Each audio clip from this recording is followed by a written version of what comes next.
Je trouve les caprices de la mode chez les Français étonnants. Ils ont oublié comment ils étaient habillés cet été, ils ignorent encore plus comment ils le seront cet hiver.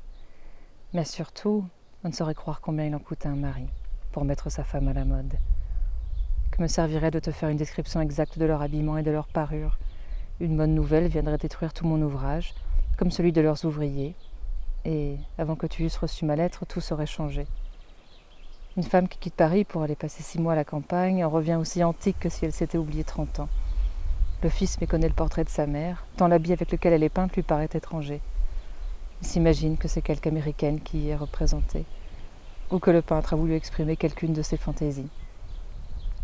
Quelquefois les coiffures montent insensiblement, et une révolution les fait descendre tout à coup. Il a été un temps que leur hauteur immense mettait le visage d'une femme au milieu d'elle-même. Dans un autre, c'étaient les pieds qui occupaient cette place. Les talons faisaient un piédestal qui les tenait en l'air. Qui pourrait le croire? Les architectes ont été souvent obligés de hausser, de baisser et d'élargir leurs portes, selon que les parures des femmes exigeaient d'eux ce changement. Et les règles de leur art ont été asservies à ces fantaisies. On voit quelquefois sur un visage une quantité prodigieuse de mouches, et elles disparaissent toutes le lendemain. Autrefois, les femmes avaient de la taille et des dents. Aujourd'hui, il n'en est pas question.